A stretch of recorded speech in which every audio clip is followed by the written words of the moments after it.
contaban la historia de un atleta veloz que llegó en segundo lugar, faltando pocos metros para llegar a la meta. Entonces se paró exhausto, insisto, pocos metros antes de la final, porque alguien le ganó la delantera, y él veía que toda la multitud, el gentío, el público vitoreaba, pero no a él, sino al ganador. Él llegó, insisto, en segundo lugar. El ganador del segundo puesto tenía que quedarse allí mientras se entregaban la corona al primer ganador. Tenía que estar con los otros corredores mientras daban discursos de felicitación, obviamente, al ganador, en honor al victorioso, y él no se podía ir, tenía que oírlos. Como si esto fuese poco, tuvo que atravesar la ciudad de regreso a su casa, escuchando en labios de todos el nombre del ganador. Al día siguiente, los periódicos en letra de molde tenían obviamente el nombre del ganador, pero eso no fue lo importante, sino que le hicieron una estatua en su honor en la plaza principal, en honor, claro, del ganador. Así que, con tal mala fortuna, que el que llegó en segundo lugar justo vivía cerca de la plaza. Y cada vez que salía se topaba con la figura de aquel que le había ganado la meta por pocos metros. Así que empezó a verse a sí mismo como un perdedor, pensando por qué no fui yo el que merecí los vítores, los discursos y obviamente la estatua, ¿no es cierto? El monumento. Así que el resentimiento, dicen los griegos, se le instaló en su alma y en su corazón, de modo que no lo dejaba dormir, pensando lo cerca que pudo haber estado de ser él el galardonado. Cuando el sueño le era esquivo, cuando no podía dormir y el insomnio venía para quedarse, el caballero se levantaba por las noches e iba hasta la plaza con un pequeño cincel y raspaba la piedra de la base. No hacía nada con eso, no lograba destruir el monumento, pero sentía que si cuando el cincel pasaba por la base, de algún modo estaba erosionando el honor que le habían dado a su contrincante. Noche tras noche iba con el cincel y trataba de erosionar la base. La historia dice que una noche, después de mucho tiempo, raspó un poco de más la piedra y la figura maciza del atleta se derrumbó y cayó hacia adelante con tal mala fortuna que lo aplastó. ¡Pac! Y la figura del atleta, la imagen del atleta aplastó al hombre que trataba de cincelar su base. Murió aplastado justamente por la imagen del hombre que despreciaba. Alguien dirá que el hombre con el cincel murió en ese instante, aplastado, pero no fue cierto. El hombre empezó a morir mucho antes.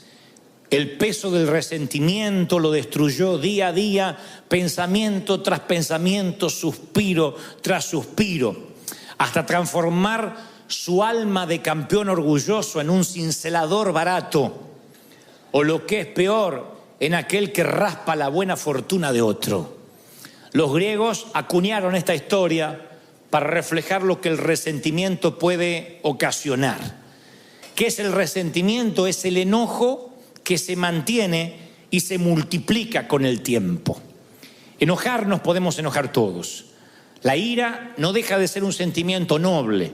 De otro modo, las escrituras no dirían: airaos, pero no pequéis, que la ira no te lleve a pecar. Pero el enojo, vaya, que es noble, porque el enojo, como la risa, como la alegría, como la felicidad, como el llanto, permiten catalizar emociones.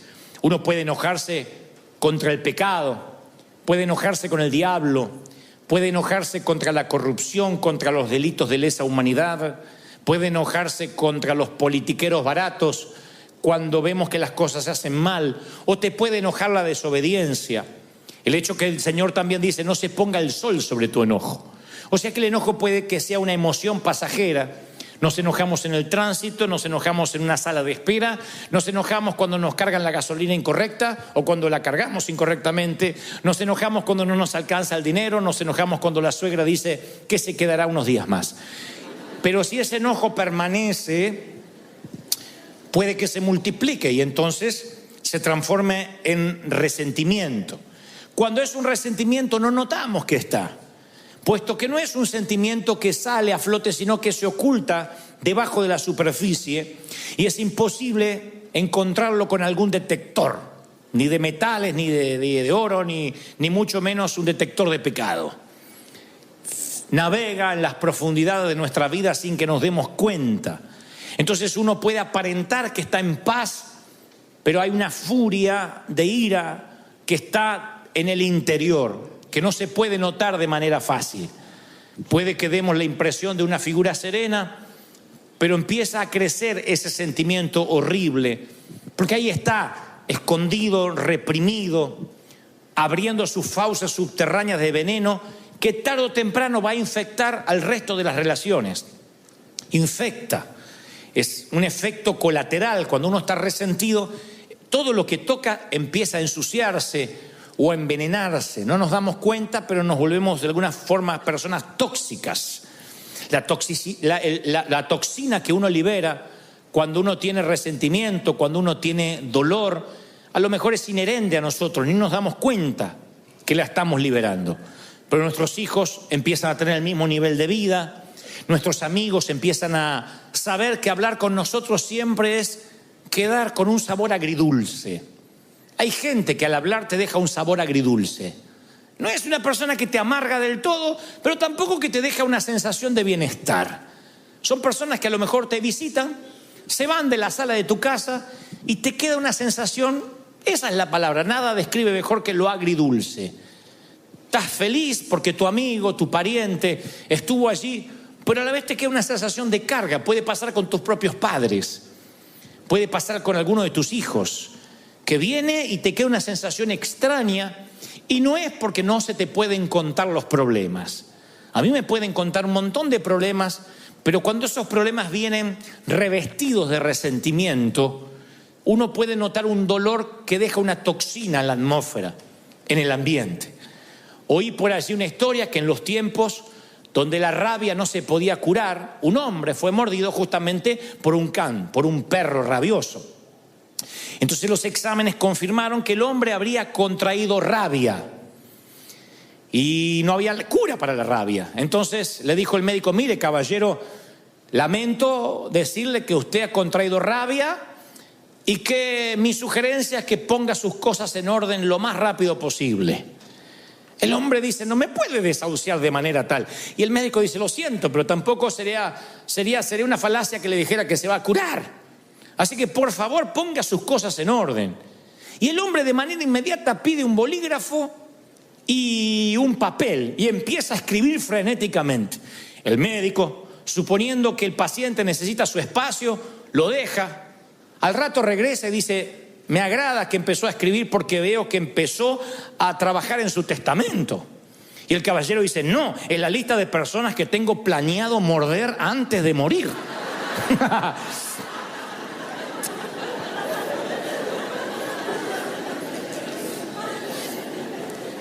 Entonces los resentidos son aquellos que fueron mordidos alguna vez y canalizan su energía mordiendo a otros. Y los transforma en personas permanentemente enojadas. En un enojo que no se va cuando se pone el sol, sino que permanece. Vino como un visitante, luego se quedó como un intruso y hoy es un huésped permanente, el enojo. Son los que se enojan por todo, por cualquier cosa. Por el calor, por el frío, por la montaña, por la nieve, por los autos, si hay tránsito, si no hay tránsito, todo. Porque todo lo que se le viene a su mano para hacer o se le pone enfrente termina siendo la gota que rebasa un vaso que ya viene lleno. Termina siendo el efecto residual de otras situaciones del pasado. Y dicen los médicos, porque yo siempre trato de asesorarme de no predicar algo que nada más tenga un contenido espiritual y que digan: bueno, eso porque tú lo crees. Si bien vivimos por fe y esto se trata de un mensaje espiritual, a mí me gusta cuando además lo espiritual está respaldado por los científicos, porque por un lado o por el otro tienes que terminar creyéndolo. Así que yo me pongo a ver por qué gente vive profundamente enojada y qué significa eso en su físico. Y entonces hablan de que cuando alguien vive con un enojo permanente, graba profundas líneas en sus rostros, que no son las arrugas de un buen vivir. son líneas de ceño fruncido. Cuando te ríes mucho, se te hacen acá, marcas acá como el Joker. Cuando te enojas mucho, se te hacen un montón de líneas acá. Y la trompa te sale como pato, como Lucas. Cuando te enojas. Y entonces dicen, las personas que estudian estos comportamientos, el resentimiento hace que los rasgos se endurezcan. ¿Saben lo que son rasgos duros? Endurecer los rasgos no es necesariamente lo que ocurre con el correr del tiempo. Eventualmente todos envejecemos. El tema es cómo uno envejece. Los rasgos blandos son los rasgos que tiene un niño. Cuando uno conserva los rasgos blandos, aunque tenga 50, 60, 80 años, tiene una cara de paz, una cara angelada, una cara donde el resentimiento no hizo un habitáculo. Cuando los rasgos se endurecen, son esas personas que aunque tengan 25 años, tú no sabes por qué. Sí tiene 25, pero aparenta tener 50. Porque sus rasgos se endurecieron, su ceño se frunció. Y eso tiene que ver con la manera en que el cuerpo cataliza el resentimiento, la falta de perdón. Por otra parte, dicen los médicos que la falta de perdón o el resentimiento encorva los hombros, encorva la postura corporal cambia porque uno lleva un peso espiritual. Ellos le dicen un peso anímico, pero es un peso espiritual. De manera que uno se encorva, en vez de estar paradito derecho, uno tiende a encorvarse. Van a ver que la gente resentida cada vez se hace más chiquita. Cuando yo doy estos síntomas, o los muestro, lo primero que se nos viene a la cabeza es: ¿quién quiere tener un estilo de vida así? ¿Quién quiere vivir encorvado, con los rasgos duros, con el ceño fruncido? Nadie. ¿Quién elegiría vivir ese estilo de vida? Nadie. Sin embargo, el resentimiento entra a veces sin nuestro consentimiento y después nos acostumbramos a vivir con él. Si vas a buscar en la Biblia la palabra resentimiento, no está, no aparece en las concordancias. Es un término relativamente moderno, acuñado hace 2 siglos atrás. Pero Pablo, el apóstol, utiliza una frase que se acerca mucho al significado de manera sorprendente. Y cuando les diré dónde, se van a sorprender más todavía. En el capítulo del amor aparece lo más parecido al resentimiento. En 1 Corintios 13, donde está la prosa más elegante acerca del amor, allí aparece semiescondido lo que sería contrario justamente al amor puro, el resentimiento. Es aquel versículo 5 donde dice: el amor no hace nada indebido. Claro, esa es la traducción, en este caso al español. El amor no hace nada indebido. Sin embargo, en el original griego, en el hebreo también tiene un significado, pero en griego me gusta más porque se asemeja a lo que realmente es la amargura o el resentimiento. El original dice logizomai, Logizomai, logizomai. Entonces dice, el amor no es logizomai. Y uno diría, ¿qué es eso? ¿Qué no es logizomai? Bueno, es una palabra de los contadores públicos certificados de la época. En el primer siglo, cuando la gente tenía una deuda que no podía pagar y se transformaba en un moroso constante, no iba a collection, ni le llegaban cartas de desalojo. Había contadores que anotaban su deuda en lo que se llamaba un libro mayor de contaduría. Y esa deuda era escrita en tinta, con una pluma. O sea que no se podía borrar, quedaba parte de tu background. Vivías como moroso o como un mal pagador el resto de tu vida. Algo así como el background que podemos tener nosotros ante la ley. Alguien que comete un ilícito o un acto delictivo, inmediatamente eso forma parte de su hoja de vida. Y aún así pagues tu sentencia, pagues tu deuda con la sociedad, cuando salgas de la cárcel, aun cuando cumpliste, insisto, tu condena, cruzas una luz en rojo, inmediatamente el policía coloca tu placa o tu nombre en su computadora y le aparece que estuviste en la cárcel y por qué razón. Eso se llama tus antecedentes penales. En el primer siglo no había un sistema computarizado de antecedentes penales, pero había un libro mayor de los contadores que era justamente lo que el apóstol dice, el logizomai. Y Pablo dice, en el verdadero amor no hay libros contables, no hay contaduría, nadie te lleva la contabilidad de tus metidas de pata. El verdadero amor no publica tabla de posiciones, quién salió primero y quién salió segundo. El verdadero amor no hace lista de a quienes tienes que morder. El verdadero amor, y esto le da título al mensaje, se acuerda de olvidar. El verdadero amor te dice, acuérdate de olvidar. No lleves libros contables de lo que te hicieron, cómo te hicieron, cuándo te lo hicieron. Porque el verdadero amor no lleva contabilidad. Eso es cuando se traduce en el verdadero amor, no hace nada indebido. Dios se olvidó y se olvidó de que se olvidó. Y te dice, acuérdate de olvidar.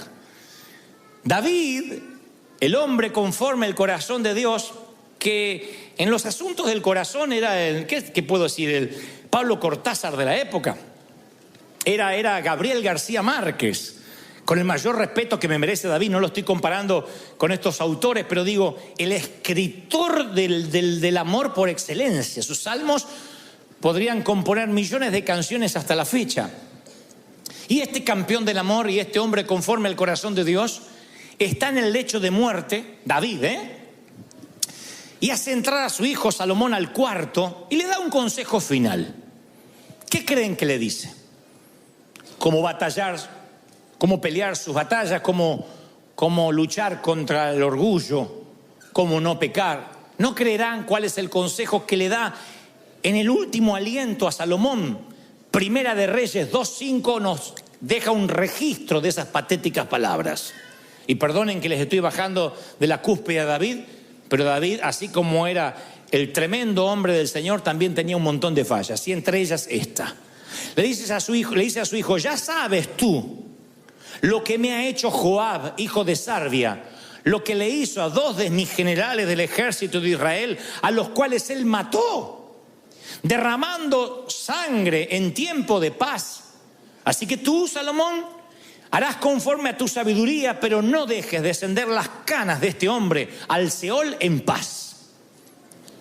El hombre más grande de su época se está preparando para ir al encuentro con su Dios.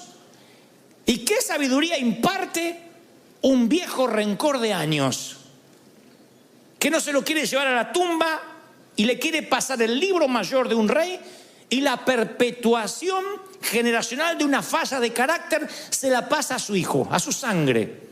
Le dice, no permitas que Joab muera de muerte natural. Yo me estoy yendo, pero hazme el favor de que pague con su vida por el dolor que me causó en vida. Impresionante, ¿no? Ese es el lado de David que no quisiéramos hablar ni enfrentar, pero es el lado que tampoco nosotros quisiéramos enfrentar. Porque cuando uno está resentido, sin querer, transmite esa atmósfera de resentimiento a los hijos y a los nietos, y si Dios lo permite, a los bisnietos. Los hijos son los mudos testigos que nos ven cómo hablamos con resentimiento, ya no solo de hombres de Dios, cómo hablamos de resentimiento de nuestros padres, de cómo me criaron, la forma que ya no lo contamos como una experiencia didáctica, sino con dolor. Y ellos heredan. Recuérdense que más que heredan, son impartidos por esa maldición. Recuerden que la herencia es lo que uno le deja a alguien, pero la impartición es lo que uno deja en alguien. Y esa impartición que le damos a los hijos a diario puede ser bendición o maldición. Cuando estén ante una disyuntiva de la vida, nuestros hijos van a decir, ¿cómo hacía el viejo en mi lugar? ¿Qué hacía mamá ante una situación igual? Y si mamá reaccionaba llena de dolor, de resentimiento, esa hija va a ser otra resentida. Va a tratar al esposo como vio que la madre trataba a su padre. El hijo va a tratar a su mujer como vio que su padre trataba a su madre y viceversa. Es una cosa que empieza a repetirse de generación en generación. Es el poder del entorno. Yo puedo reprender maldiciones generacionales y decir, se corta aquí aquello de que si los padres comieron las uvas agrias, los hijos no heredarán la dentera. Lo creo. Yo no creo que porque tuviste un abuelo borracho o un papá divorciado vas a seguir el patrón generacional, vas a tomar la posta generacional. Yo creo que no. Dios hace todas las cosas nuevas, pero no puedo cambiar el poder del entorno. El entorno es lo que se respira en tu familia, lo que se habla. Si en tu casa, por mucho, no creo que porque tu abuelo era alcohólico vas a ser alcohólico y tus hijos lo van a hacer, pero si en tu casa cualquier festejo amerita tomarse un tequila, y si estás triste te tomas un tequila, y si estás alegre te tomas un tequila, y para que la Santa Cena no te caiga mal te tomas un tequila, y si pierde las Chivas te tomas un tequila, y si gana la América te ganas un tequila. Se respira un ambiente de alcohol, un entorno donde para celebrar o para echar fuera las penas no está Dios, está el alcohol. Yo no puedo ir contra, no hay anacondia que te libere del poder del entorno. El resentimiento es igual. Cuando en las mesas familiares se empieza a hablar de todo mundo, cuando los hijos aprenden que después del servicio la comida es para hablar de todo lo que estuvo mal y qué hizo el ujier y por qué lo hizo el otro y por qué la otra se cortó el pelo y fíjate la que se puso y aquella que está fajada y la otra que se piensa que aquella gorda que le creció el trasero. Cuando todo eso lo hablas en la mesa, ese entorno genera críticos, genera gente que detesta la hipocresía, pero también detesta la iglesia. Lo generas. Es lo que David explícitamente hace con Salomón. Véngame, quiero que vayas y le hagas tener una muerte indigna a Joab, porque yo me quiero ir tranquilo de que me vas a pagar, no me dan la fuerza para continuar con el resentimiento, así que te lo voy a heredar, te lo voy a impartir. Y el resentimiento es una criatura horrible, deformada, distorsiona la realidad, nos mantiene encadenados al pasado, junta un montón de ayeres y te perderás un montón de mañanas. ¿Quién quiere estar encadenado al pasado? Y yo soy muy cuidadoso cuando hablo de resentimiento y de perdón, porque estuve mucho de ese lado y escuché a muchos predicadores decir: tienes que perdonar, perdona si tienes el corazón del Señor. Y a veces las historias son tan retorcidas, a veces lo que le ha pasado a la gente es tan doloroso que hasta gritar desde aquí perdona y se acabó suena una subestimación a lo que te pasó. Como diciendo, ¿qué importa que te violaron sistemáticamente desde los 9 hasta los 15 años? Con el beneplácito de tu mamá que sabiendo no hacía nada. Bueno, es un detallito. Claro, la que le pasa dice, este no sabe lo que está hablando. Como se ve que nunca le pasó, nunca le abusaron a un hijo mínimamente. Entonces yo respeto el dolor. Yo entiendo que lo que te pudo haber pasado es una cosa espantosa que no quieres recordar. Ahora, justamente por eso, ¿mereces anclar tu vida a esos años oscuros? ¿Quién se merece eso? ¿Mereces que tu vida sea un parteaguas desde lo que te pasó en adelante y que a partir de ahí nunca más vuelvas a ser feliz? Por mucho que odies a ese abusador, a ese ex esposo, a ese ex jefe, a los padres que te abandonaron, al padrastro, por mucho que tengas resentimiento, ¿mereces vivir anclado en el pasado? Nadie lo merece. Ni tú ni yo nos merecemos eso. Porque tarde o temprano, ojalá la amargura quedara en nosotros, pero tarde o temprano la empezamos a impartir sin darnos cuenta.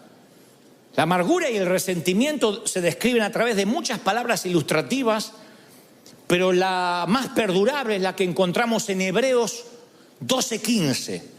El escritor a los hebreos dice: mirad, no sea que alguno deje de alcanzar la gracia de Dios.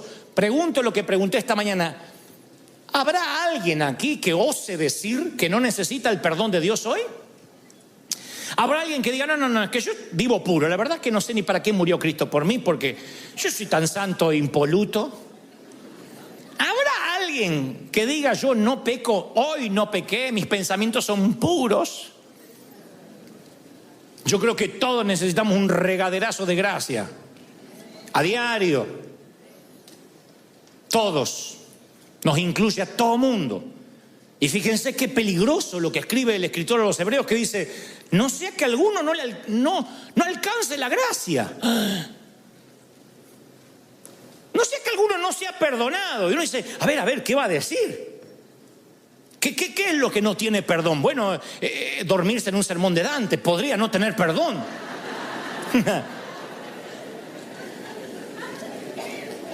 No, dice que brotando alguna raíz de amargura los estorbe y sean muchos contaminados.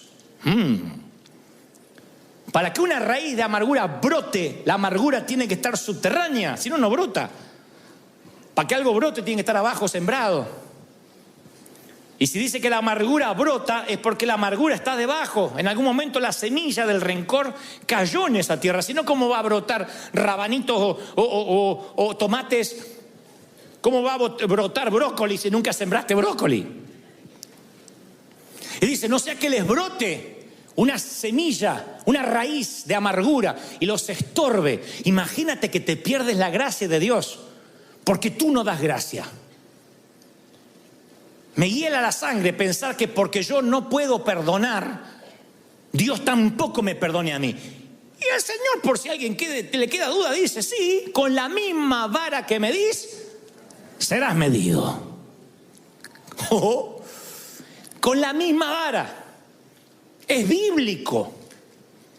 Los que piden justicia para el otro y misericordia para sí. No, si pides justicia para el otro, tú no quieres justicia para ti. No te agradará que Dios te opere y te mire con justicia. Tú no quieres justicia. Yo no quiero justicia. Jamás le diría al Señor, haz justicia conmigo, porque desaparezco. Yo necesito misericordia. Y Dios dice, ok, dala. Lo que siembras cosecha. Da gracia, recibes gracia. Y dice el escritor de los Hebreos, te va a estorbar y van a ser muchos contaminados. Sí. El resentimiento contra tu ex cónyuge va a empañar tus relaciones, se va a extender a tus hijos y lo peor, como esto asfixia todo lo que toca, va a arruinar tu relación con Dios. ¿Qué vale? ¿Qué amargura vale la relación con Dios? Que sientas un cielo de bronce, que Dios no te oiga porque tú no puedes perdonar. E insisto, no subestimo tu dolor. Yo te entiendo. Ahí cada uno de acá tiene una historia triste para contar. Cada uno podría hacernos llorar si le diéramos un micrófono y 10, 15 minutos para que nos cuente la peor versión, la noche más oscura de su alma. Todos podemos hacer llorar al resto porque no hay acá nadie que haya nacido y ha sido criado en un lecho de rosas. Así que insisto, no subestimo tu dolor. Lo que digo, no merece la pena que tú te pierdas la gracia de Dios por ese rencor, por ese cáncer. El doctor Don Colbert, que es un médico cristiano, él describe un ejemplo específico de eso. Él suele escribir sobre estas cosas y cómo el cuerpo interpreta las emociones tóxicas como el resentimiento, la amargura y la falta de perdón. Él dice que cuando la falta de perdón es constante, el estrés del cuerpo aumenta y el sistema inmune del ser humano se pone en sobremarcha, o sea, se altera. ¿Qué es el sistema inmune? Lo que ataca las bacterias, lo que ataca los hongos, los virus del cuerpo. Pero cuando el sistema inmune está bajo mucho estrés, todo tu cuerpo está bajo mucho estrés, empieza a atacar las células sanas, lo cual produce enfermedades de autoinmunes inflamatorias, artritis, lupus.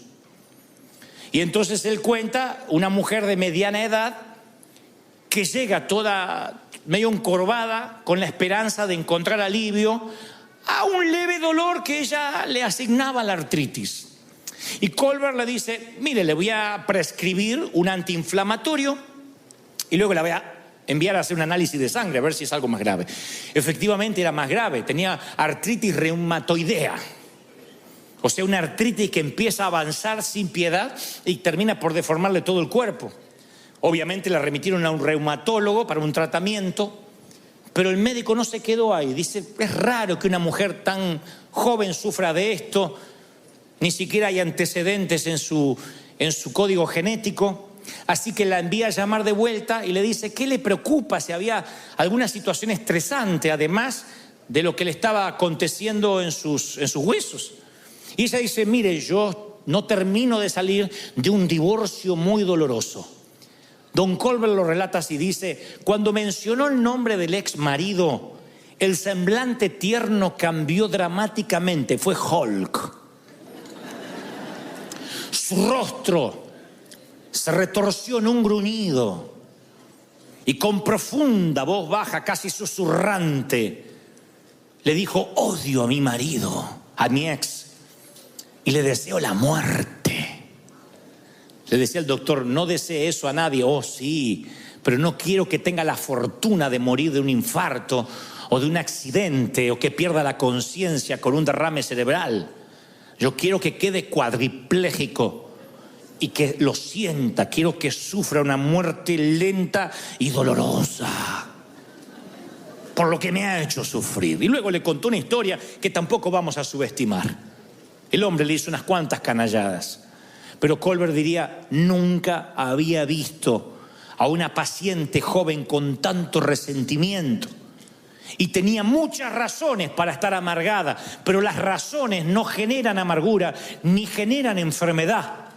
Lo que generan la amargura y la enfermedad es la actitud con la que asignes esas razones, la actitud con la que reacciones a esas razones.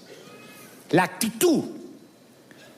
La manera en que tú te paras ante lo que te hicieron te termina enfermando. Es como tomarte el veneno y esperar que se muera el otro. Te termina enfermando. Arriesgamos no solamente nuestra salud espiritual, sino también la física. Es peor que la metástasis, que el cáncer, que la leucemia, porque el cáncer prevenido a tiempo o diagnosticado a tiempo, hay muchas posibilidades de curarse. No así sucede con el resentimiento y la amargura que echa raíces profundas. La metástasis de la falta de perdón echa raíces tan a raudales, se extiende a raudales y echa raíces tan hondas que no nos damos cuenta hasta que brota la raíz de amargura, hasta que brota la semilla, y ahí te arruina la relación con Dios y con los que te rodean. Empieza a tener el resentimiento vida propia, empieza a nutrirse de tu energía, de tu unción. Acuérdense que todos tenemos cierta dosis de energía para cada día. Y esa energía bien administrada, llegas con mucha energía a la cama, al final del día, cansado, exhausto, pero hiciste un montón de cosas. Si estás con resentimiento, yo te aseguro, te levantas a las 7, a las 6, 11 de la mañana no te da mal cuerpo. A las 11 de la mañana se te parte la cabeza, lo que sueñas es, te arrastras todo el día hasta llegar a la cama. Si lo ves semanalmente, el lunes empiezas con energía, el martes ya no tienes más y no sabes ni cómo llegaste el viernes. ¿Qué te drena esa energía? Los problemas. Problemas tenemos todos. No eres ni el primero ni el último que puede tener un problema matrimonial, problema con los hijos, problema con falta de dinero. Bienvenido a la vida real. El tema es la actitud que tomes ante los problemas. No significa que los ignores, significa de que no se te hagan raíces de amargura. Enójate y deja ir el enojo antes que se ponga el sol. Porque hay un momento que tú tienes la amargura y hay otro momento que la amargura te tiene a ti. Ya no es algo que tienes, es algo que te tiene a ti. Y ese es un costo emocional que tú no puedes pagar.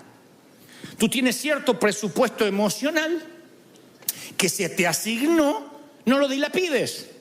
Se te da un presupuesto y no está en tu presupuesto ofenderte, porque es un gasto que te deja en rojo. No gastes en ofenderte, porque te roba lo mejor que tiene. No está en tu presupuesto emocional el poder ofenderte. Y tú dices, bueno, ¿y cómo hago para extirpar esto? Bueno, yo te voy a dar la solución, por lo menos lo que el Señor me decía ayer cuando me mostraba que los iba a traer y que tenía que darles este mensaje. Número 1, quiero que pienses, porque yo lo he hecho muchas veces, ¿por qué guardamos resentimiento? Los médicos creen que el resentimiento le da a las personas un sentido de superioridad sobre aquellos a quienes odian. Porque seguir pensando en el error que el otro te hizo te hace sentir un poco superior. Como decía el Señor de aquel que oraba y se golpeaba el pecho y decía: Señor, qué bueno que no soy como estos. Te da un espíritu de superioridad, ridícula, mentirosa, pero es un espíritu de superioridad. Es una manera insana de ubicarse un poco más alto en la jerarquía de la cadena alimenticia humana. Bueno, sí, está bien, me hizo eso malo, pero yo soy bueno. Yo soy bueno, no le guardo rencor. Y no sale la boca. El resentimiento te ubica en el asiento del juez y te da un martillo. Y produce un placer neurótico y un orgullo espiritual. Te cuento lo que me hizo. Siéntate, te voy a contar desde el principio. Cuando te cuente lo vas a querer matar igual que yo. O sea, lo pones en papel de acusado y tú te pones en papel de víctima. En muchacho o muchacha de la película. Entonces yo siempre invito a pensar, a ver, ¿por qué le tienes resentimiento? Y generalmente las personas con estima dañada son las más propensas a resentirse. Porque entonces equilibran su baja estima odiando a alguien. Se ponen en papel de bueno. Para que haya un Spider-Man tiene que haber un... ¿Cómo se llama el otro? Un duende verde. Para que haya un Batman tiene que haber un Joker. Entonces necesitamos un némesis. Necesitamos un enemigo en alguna parte para decir, bueno, yo soy mejor. Yo soy más bueno. Si no pasamos a ser nosotros los villanos, Dios nos libre. Siempre estamos buscando a alguien que sea más odioso que nosotros. Entonces nos ubica en una postura, en una jerarquía superior. Así que yo siempre le invito a las personas con resentimiento, vamos a pensar. Y luego le digo, escríbelo, porque a veces lo he hecho. Uno de los mejores dones que Dios nos ha dado es el talento de operar una lapicera sobre el papel. Entonces yo le digo, a ver, escribe lo que te hizo. Te dice, no, es que yo sé lo que me hizo, no necesito escribirlo. Pero yo le digo, escríbelo, porque es increíble cuando uno lo escribe, como cuando uno quiere poner esos sentimientos ante la vista, uno se sorprende, no sabe qué poner. Cuando uno los tiene que escribir. Hay familias que están peleadas por años y ya no se acuerdan por qué. Porque los antagonistas, los que se pelearon, están muertos. Resulta que la abuela Ana, la abuela materna, se peleó con los de la otra esquina y las dos familias se odian como los Montesco y los Capuleto de la obra de Shakespeare y no saben por qué. No, es que una vez la abuela le fue a pedir un poco de aceite y el condenado no le prestó y hasta los nietos se odian por un poco de aceite. A veces familias enteras están disasociadas completamente por problemas que viajan, navegan en los canales subterráneos de la sangre, impartidos, y no sabemos por qué. Cuando uno le dice a esos hijos, anótalo en un papel, les parece una ridiculez cuando exterioriza los sentimientos y se da cuenta que no vale en absoluto la energía emocional que están gastando. Cuando uno los escribe son sentimientos vagos, amorfos, que dices, bueno, a ver, es que... Porque hay cosas graves, un abuso, una violación, una infidelidad, pero después hay lo que yo llamo sensaciones. Yo decía en el servicio anterior que en esta iglesia los líderes, los pastores, a la hora de aconsejar siempre decimos, no me hables de sensaciones. Yo estoy harto, me crié en una iglesia donde todo era sensaciones. Pedían una entrevista pastoral, es que siento que no me aman. Siento que cuando entro dejan de hablar lo que están hablando, así que siento como que hablan de mí. Entonces uno le dice, bueno, a ver, ¿tienes pruebas? Bueno, no, pruebas como pruebas no, pero siento. A veces viene gente y dice, yo siento que tal matrimonio está mal. Lo siento cuando los veo, lo siento y lo siento. ¿Y qué estuviste en la habitación? ¿Te contaron? No, pero siento. El otro día vi detalles, cosas que siento y me preocupan. Imagínense si la iglesia multitudinaria se manejara por sensaciones. Entonces yo suelo decir, a ver, si tuvieras que llevar esto ante un juez, que te dice, a ver, acá tenemos 15 minutos para tratar su caso. No me venga con sensaciones, véngame con pruebas, con testigos. ¿Qué pasó? Ah, bueno, no, pero yo vi que movía los labios y parecía que dijo mi nombre. Sensaciones. La mayoría de los resentimientos vienen por sensaciones. Por cosas que no tienen asidero. Entonces cuando uno las escribe se da cuenta, no tengo pruebas, me estoy preocupando sin asidero, sin tener de qué. Es como el niño que está asustado en la oscuridad en la película Monster Inc., la primera, donde el niño ve la manga de un saco, de una chaqueta y cree que es un monstruo. Cuando enciende la luz el padre se da cuenta que es una chaqueta. Y lo mismo pasa cuando traes tu amargura de la oscuridad hacia la luz. A ver, ¿por qué estoy amargado? Te das cuenta que son tonterías, son sensaciones. Hay remordimientos de años porque alguien te dijo no a una invitación a cenar. No lo invito nunca más en la perra vida.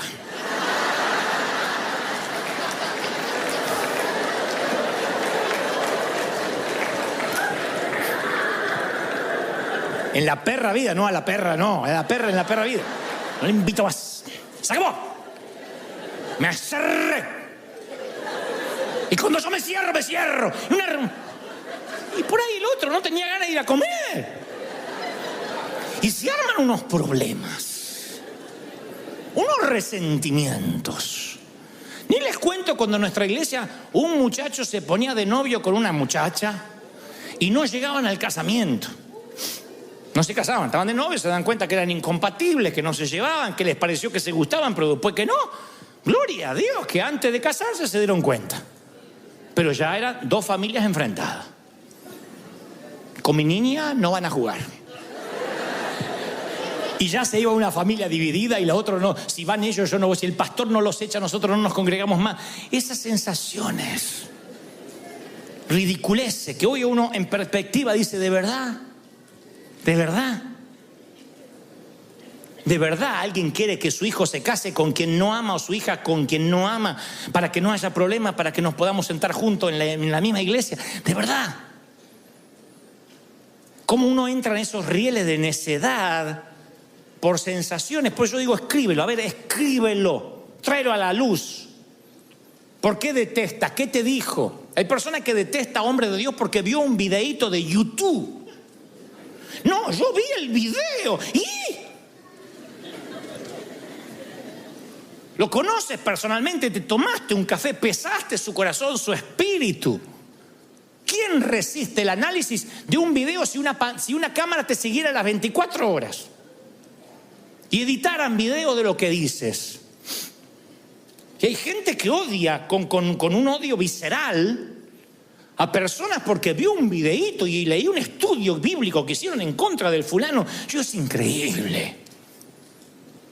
Porque nada merece tu odio ni tu resentimiento si mínimamente no tuviste una confrontación seria, algo que está irremediablemente roto, que no se puede resolver, que no hay posibilidad de perdón.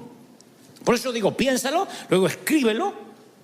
El tercer consejo, no tengo base bíblica para esto, pero es terapéutico, resulta, porque yo creo que no hay solución psicológica a los problemas espirituales. Pero eso siempre digo, cuando un día estás muy enojado por algo, nada mejor para las emociones fuerte, para quitar el filo del enojo reciente, nada mejor que una válvula de escape como el caminar. ¿Ustedes dirán caminar? Sí. Salir de tu entorno. Cuando estás viendo que hay resentimiento, que se está gestando, sal a caminar. Si tienes cuentas con recursos, vete a pasear más lejos. Si tienes un automóvil, sube al auto y vete a dar vueltas sin sentido. Ustedes dirán, ¿de dónde sacaste eso? Abraham está metido en la tienda diciendo, no puedo tener hijo, estoy mal, estoy deprimido. Y Dios le dice, sal de la tienda, fuera. ¿Por qué Dios no le habla dentro de la tienda? Sal de la tienda y cuenta las estrellas si las puedes contar. Bueno, así, cabezón, serán tus hijos. Pero Abraham está en la lona, ve lona arriba, ve lona acá, está en la lona, está knockout, no ve nada. Dios le dice a Elías, vamos, vístete, cíñete, sal de la cueva, que largo camino te resta. Mi consejo cuando hay resentimiento, no te quedes hecho un ovillito tirado en el sillón mirando La Casa de Papel, porque no te resuelve nada. No resuelve eso las cosas. Cuando ves que hay un sentimiento que está creciendo, tienes que salir, despejar la mente. Háblame, Señor. Cantar, mirar los árboles, no sé, parece una bobería, pero es algo que el Señor le pedía a sus profetas. Muévete, sal, quiero hablar contigo. Corre, transpira esas emociones. Que vaya saliendo el rencor así mientras caminas. Después de 20 minutos quemas grasa, después de media hora quemas rencor.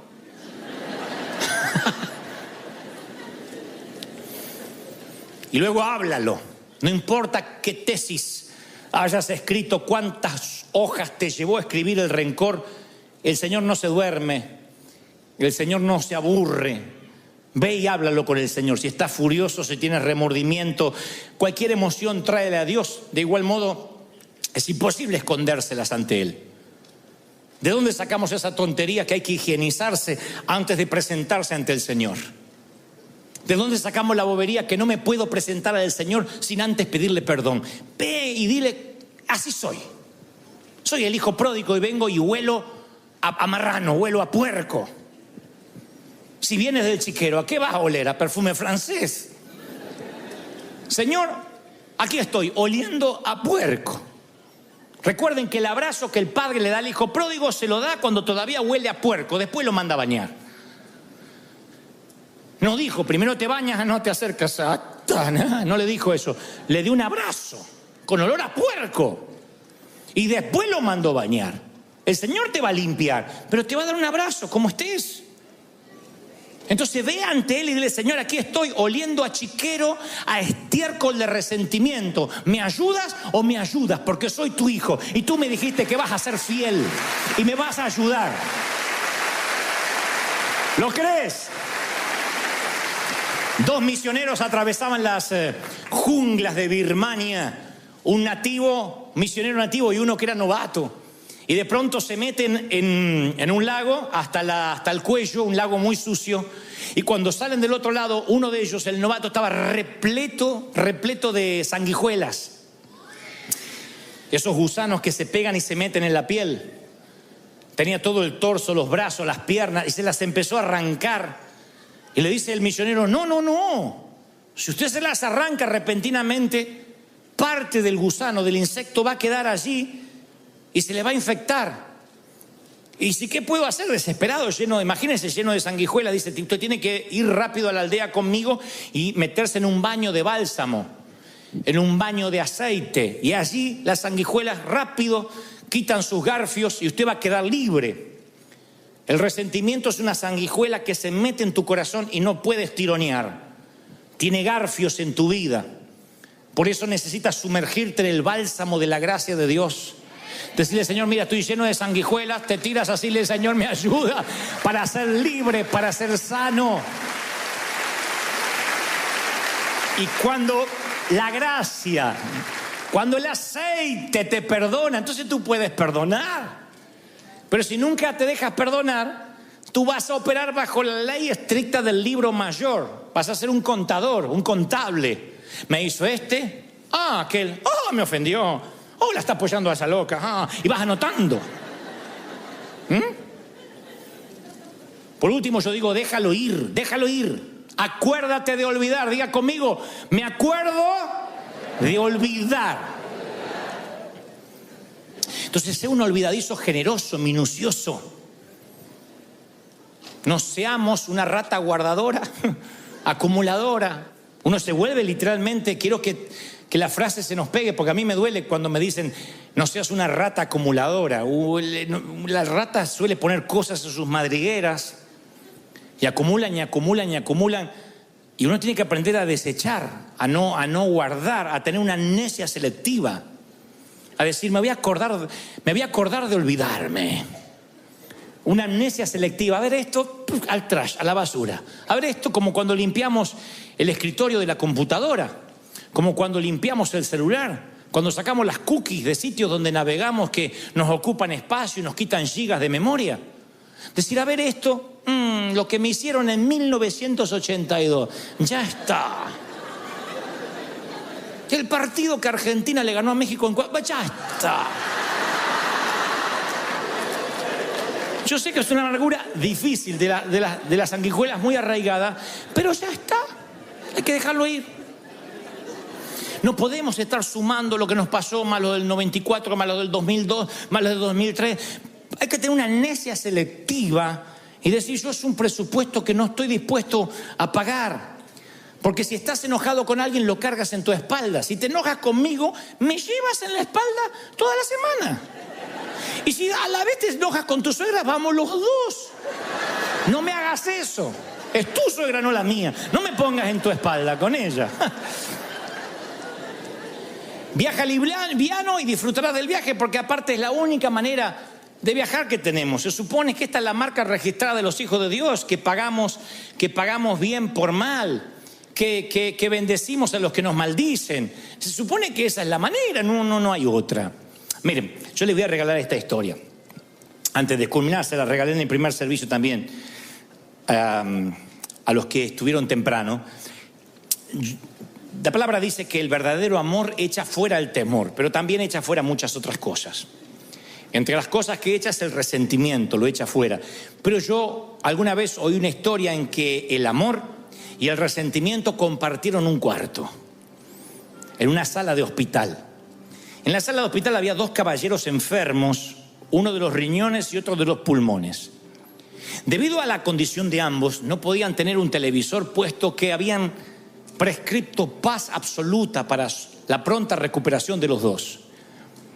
Entonces, en la habitación había una cama de un caballero que daba a la puerta interna del hospital y otra cama que daba al ventanal, a una ventana. Ambos estaban postrados. Uno de ellos, quien sufría de los pulmones, se daba el lujo, promediando 1 o 2 de la tarde, de sentarse en la cama, erguirse un poco y mirar por el ventanal. ¿Qué ves?, le decía quien estaba al lado de la puerta. Y el que estaba al lado del ventanal le empezaba a contar cosas como, bueno, son las 2 de la tarde y veo a la pareja de siempre que llegan al banco de la plaza. No me digas que esto da a una plaza. Oh, sí, una plaza maravillosa donde hay una banca que se presta para los enamorados y enfrente un lago con cisnes. No sabía que había cisnes por esta zona. No los hay. Pero cuando hay un lago tan acogedor, los cisnes hacen un sitio permanente para ellos. Y patos. ¿Qué más? Deberías ver los niños que llegan promediando las 3:15 de la tarde cuando salen de su colegio y empiezan a corretear. Y también las vecinas que cuentan los chismes del día. Algunas señoras son muy bonitas, por cierto. Y cuéntame más. Y cada día, quien miraba la ventana le contaba a quien estaba del lado de la puerta el mundo que se abría detrás de las cortinas. Pero una semillita de enojo entró en el que estaba del lado de la puerta, porque en cierto momento pensó, luego de varios días, ¿y por qué no me tocó a mí del lado de la ventana? ¿Y por qué tengo que imaginarme con ojos imaginarios, valga la redundancia, lo que él ve con ojos reales? Y anidó ese enojo mucho más allá de cuando se puso el sol, de manera que subterráneamente le quedó una semilla de amargura que, como todo cáncer, empezó a crecer. Con el pasar de las semanas ya ni quería escuchar al amigo que le relataba lo que había por las ventanas, porque maldecía que él no había gozado la suerte de estar él contemplando aquello que se veía detrás de las cortinas.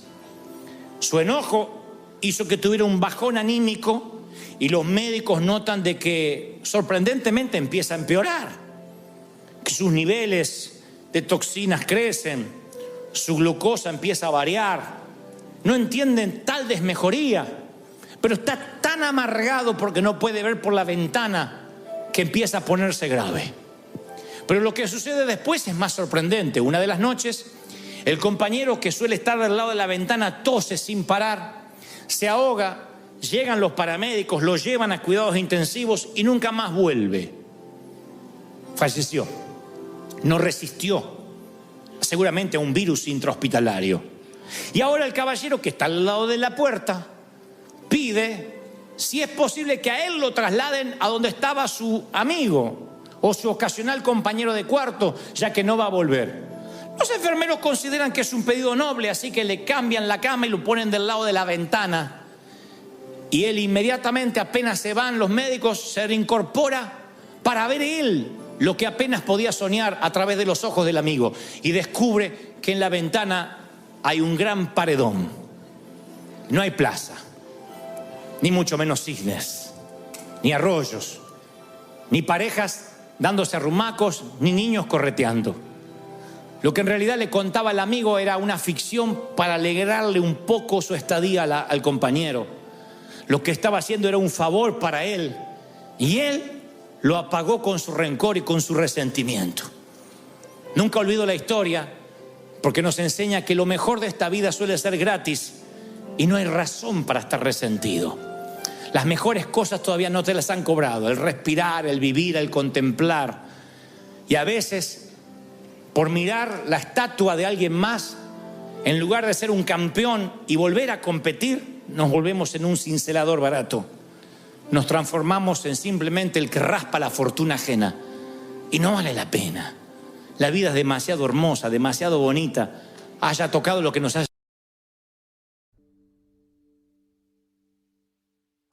Sabía que estaba enfermo cuando se quitó la vida el 11 de agosto del año 2004. No hace relativamente mucho, En el 2004, el 11 de agosto, se quitó la vida, se ahorcó con un cinturón en su mansión de Beverly Hills.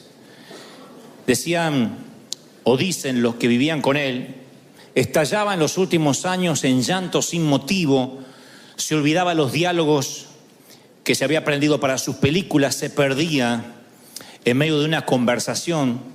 Su viuda dice, era un desconocido en sus últimos meses.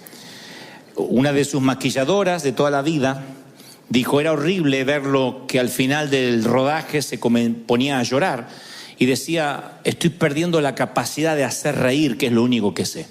Y hace poco salió una biografía de la vida del artista que muestra al hombre detrás de los personajes, y él tenía un temor, una paranoia que traía desde que era muy jovencito, temor a enfermarse.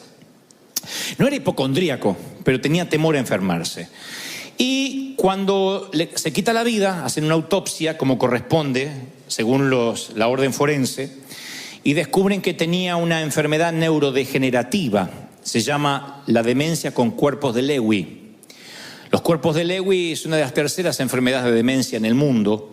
Se le dice cuerpos de Lewy porque son unos cuerpos llanos que aparecen, son como estructuras proteicas que aparecen y se instalan en las neuronas, y entonces a partir de allí todo se empieza a degenerar en un efecto progresivo de degeneramiento del cerebro.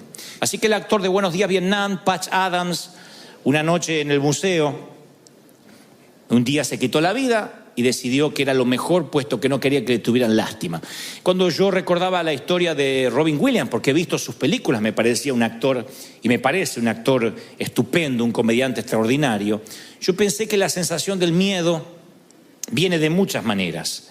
Y esto es independiente si somos actores o vivimos debajo de un puente como homeless, o literalmente no teníamos dónde dormir o pasar la noche, o tener una mansión. Es independiente, es indistinto del estrato económico, del estrato socioeconómico, el estrato espiritual, de donde vengamos, de qué cantera fuimos cortados.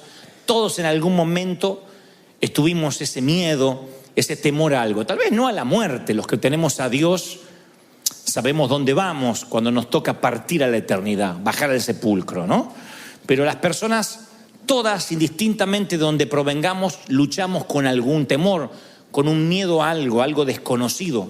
Y yo llamé al temor una curva en el camino, porque es la curva, cuando uno va en la ruta, es el momento donde uno no puede ver lo que acecha a la vuelta de la esquina.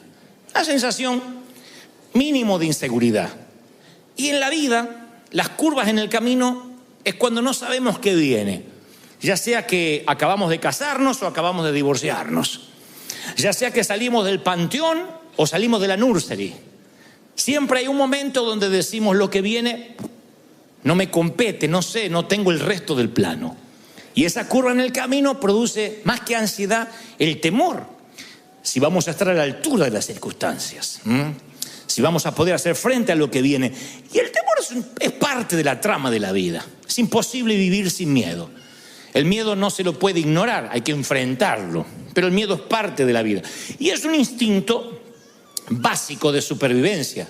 Hay un miedo que es saludable.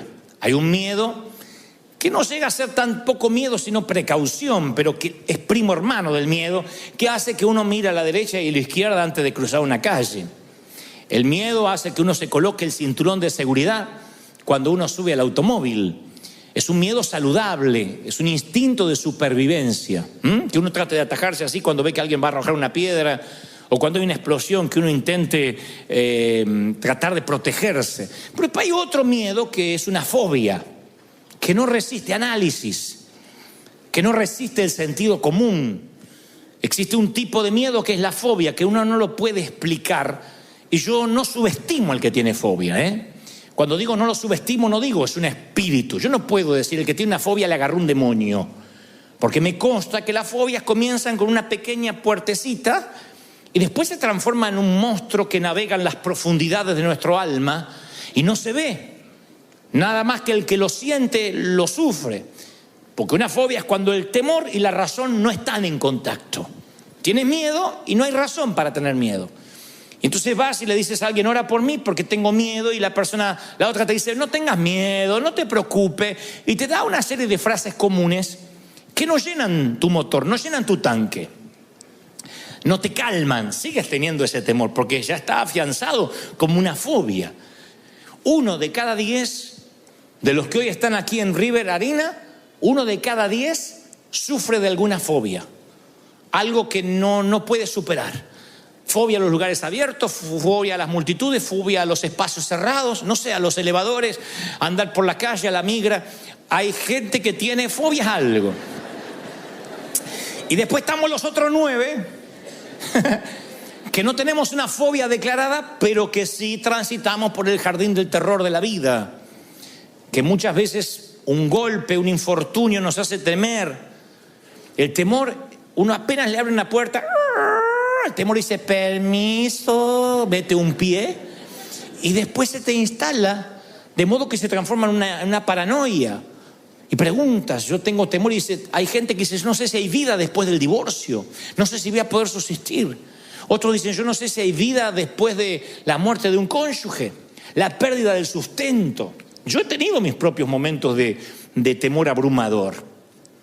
La primera vez que me paro ante un gentío, ante una multitud, yo me acuerdo todavía lo que sentía. Imagínense un muchacho introspectivo, lleno de complejos. De pronto hablarle a un gentío yo dije, me voy a orinar acá.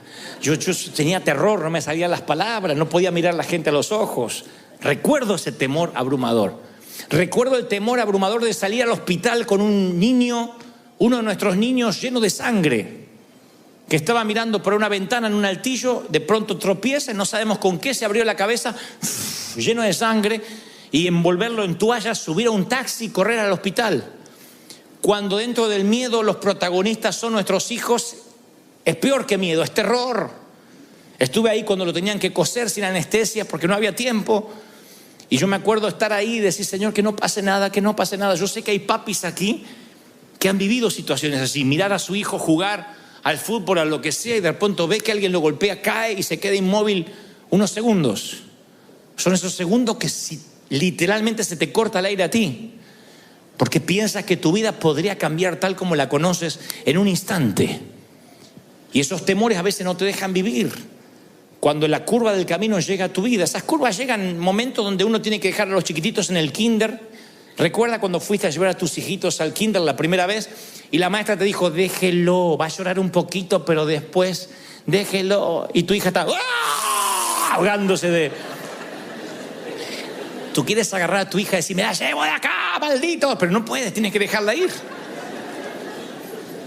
Y después vienen otras curvas del camino, cuando viene un condenado a llevarse a tu hija, uno de 25 años, 26, y dice que ama a tu princesa. Ese día va a llegar también para mí, algún incircunciso ha de llegar. Pero yo ya lo tengo resuelto, ella tendrá sus 48 años y que haga su vida. Que crezca. Hija, ya tienes casi 50, creo que puedes cuidarte sola. Curvas del camino, en que uno dice, no sé qué va a ocurrir del otro lado, pero el temor alguien lo definió como un pequeño chorro de duda, unas goteras de duda que fluyen a través de la mente y luego producen un canal tan grande que todos los pensamientos se escurren por ahí, todos los filtras a través del temor. Y esos temores crecen día a día hasta que nos encontramos paralizados, incapaces de hacer cosas para Dios, incapaces de creerle al Señor, porque el temor te va envolviendo. Dicen los psicólogos que hay 6 tipos de miedos, independientemente de los que no son fóbicos inclusive, pero hay 6 miedos que todos los seres humanos luchamos en algún momento: pobreza, crítica, pérdida del amor, que te amen o dejes de amar, enfermedad, vejez y muerte. Y cuando esas 6 cosas pasan por la vida, porque son estaciones donde sí o sí tenemos que atravesar, uno se llena de temor, son curvas del camino. Y el Señor me mostraba una historia de temor notable y de cómo el temor puede cambiarte y arruinarte la vida y robarte lo que Dios ya te dio. Hay gente que yo estoy seguro que por el temor se está perdiendo bendiciones, se está perdiendo amor, se está perdiendo a su pareja, se está perdiendo empresas, se está perdiendo ministerios.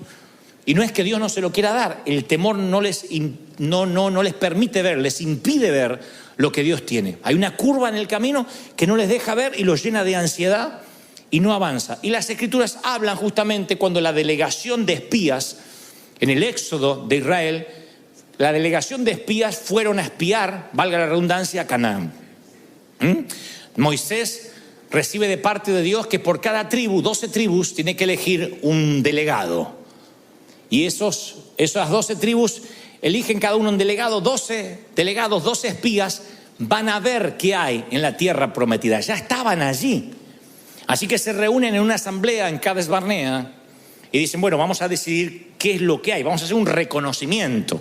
Dios nunca les envió a los espías para consultarles si conquistaban o no.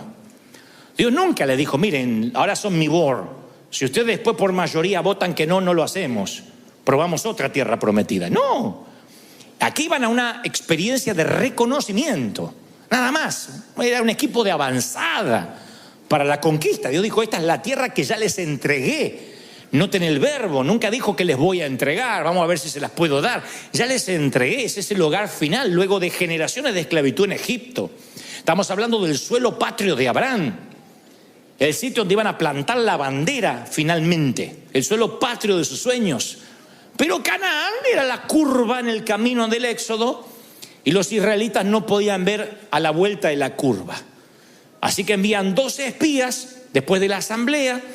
Y 10 de ellos, la historia la conocen todos, 10 de ellos vienen con un reporte negativo. 2, Josué y Caleb, que la Biblia describe que tenían otro espíritu, otra atmósfera, otra manera de pensar.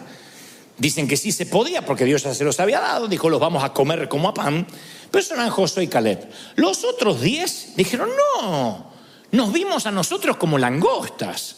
Hay unos gigantes espantosos del otro lado, están armados hasta los dientes. Cuando vayamos nos van a liquidar. Y este informe negativo produjo una infección de temor que duró 40 años. No una semana, no un mes. Les costó años de penas y tragedias. Dios nunca había establecido ese espíritu de temor que trajo de vuelta al comité de recomendación. Era un espíritu de temor que se enquistó en el pueblo. 10 tipos infectaron una nación por 4 décadas mínimo. 10 tipos. Yo digo, qué increíble que 10 puedan infectar toda una nación. Les metió temor, les infundió un espíritu de miedo. Ahí es cuando el Señor me decía ayer, quiero que le digas a mis hijos que el temor ignora mis planes. El temor ignora el plan de Dios. Dios te puede dar un plan, Dios te puede dar un proyecto y tú dices, sí, Dios me lo dio. El temor va a hacer que te olvides del plan, si permites que el temor tome control. Aun cuando Dios te dio la palabra, el temor va a tomar el control, se va a poner al timón y va a poner a la palabra de Dios en el asiento trasero. Hay mucha gente acá que a mí me consta que tiene capacidad, que Dios está dispuesto a darle recursos, a conectarlos de manera divina con gente que no conoces, que vienen a ti a abrirte las puertas. Todo está listo para que el efecto dominó se produzca y el temor se para la puerta como el matón del barrio y te dice: acá no pasas. Es lo que le pasó a Israel, no pudo atravesar esa última línea. Dice la palabra en Deuteronomio 1:19: y salidos de Horeb anduvimos por aquel grande y terrible desierto, por el camino del monte del Amorreo, y llegamos hasta Cades Barnea.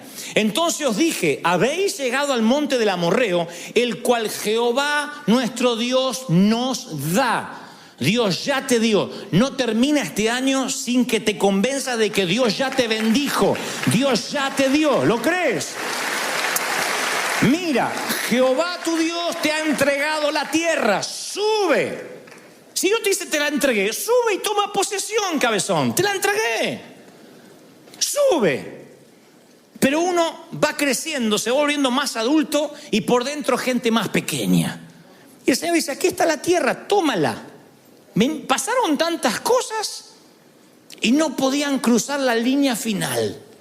Yo sé que hay gente aquí esta tarde que muchas cosas de la vida le han pasado terribles situaciones, infortunios, y no está pudiendo cruzar la línea final en algo.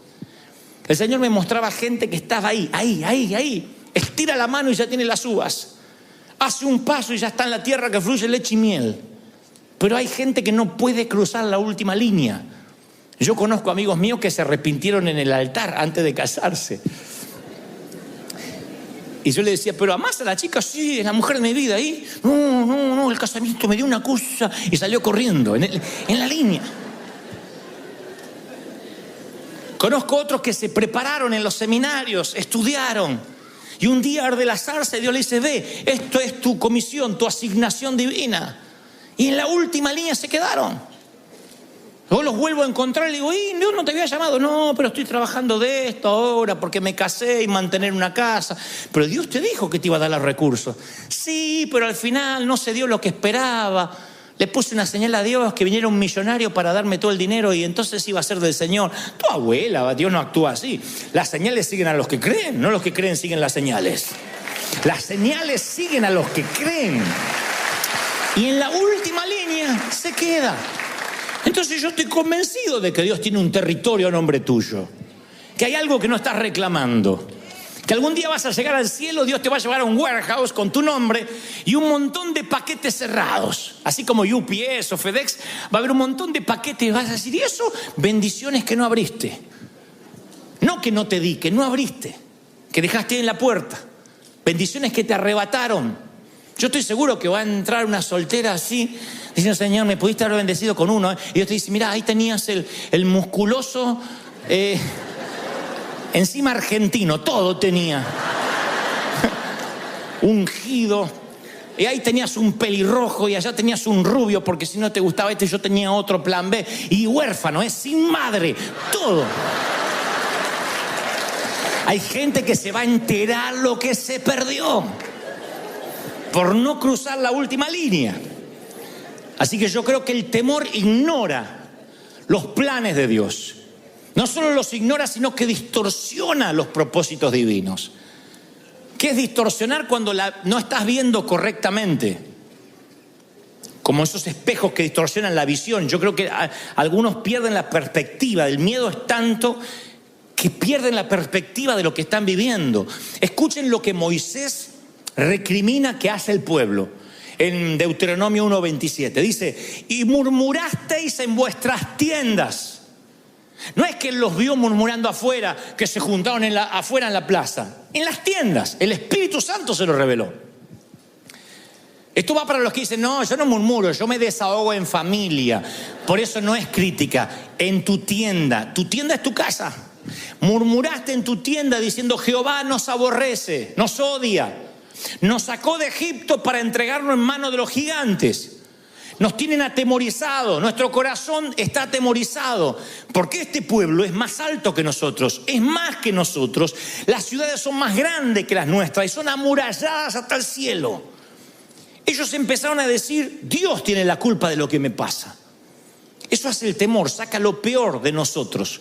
Trae la queja, trae la acusación, trae la desconfianza. Miren lo que hicieron 10 tipos, infectaron una nación entera. Se promovió la queja de manera tal que empezaron a culpar a Dios. El único gigante que debían temer estaba dentro de ellos, que era el temor. Sus perspectivas estaban tan distorsionadas, estaba tan distorsionada que llegaron a decir: somos como langostas, nos van a aplastar, nos han traído a este camino para que seamos la comida de los impíos. Ven que cuando más grande el temor, más débil es el razonamiento. No razonamos. El temor distorsiona nuestra perspectiva de los propósitos de Dios y encima lo culpamos a Dios. Me acuerdo exactamente que un día subo a un avión, iba para cierto país y abrí una rendijita de temor pequeña a volar. Miedo a volar. Yo no puedo tener miedo a volar. Que yo tenga miedo a volar es como que un pintor tenga miedo a la pintura, que un chef tenga miedo a la comida. Yo vivo volando. Y cuando subí a un avión me acuerdo que se movió más de la cuenta, que las turbulencias son algo natural, normal. En las leyes de aerodinámica un avión se tiene que mover. Y sin embargo yo me empecé a preocupar y dije: opa, me agarró miedo. Pero dije: bueno, Señor, es un momento. Ya a la vuelta del viaje ya venía con más miedo, el avión se movió un poquito y ya llamé a la azafata, le digo: señorita, haciéndome el vida resuelta, ¿no? Señorita, por favor, un juguito de naranja y una pregunta. Es como cuando uno va a la farmacia a pedir una aspirina y un supositorio, ¿no? Que uno dice: una aspirina y un supositorio. Bueno, así, jugo de naranja y una pregunta. Porque en realidad lo llamaba para la pregunta, no para el jugo. Le digo: este avión se mueve mucho así, es normal, es porque es viejito. Y me dice: ¿usted es novato viajando? No, yo viajo hace como 20 años. Ah, señor, no se preocupe. Sí, y el avión iba así, se movía la azafata. No se preocupe, es normal. Y ahí el temor empezó a crecer. No sé por qué, fue hace varios años, empezó a crecer. A tal punto que me paralicé. Y no es que le tenía miedo a la muerte. Dije: en el avión no me quiero morir, prefiero morirme en una cama. En el accidente terrestre es más fácil, es más rápido. Viene el chinito de frente, ¡ah! Uy, ya está. Pero el avión vas cayendo. Y me agarró un temor. Tuve que hablar con un piloto. Conocíamos una amiga que tenía un hijo piloto y tuve que decirle: mira, quiero que me mostró videos de cómo las alas resisten, que le paran un tractor arriba, que cómo prueban a los aviones. Me dice: no te preocupes. Le digo: ¿qué pasa? Y le empecé a preguntar cosas.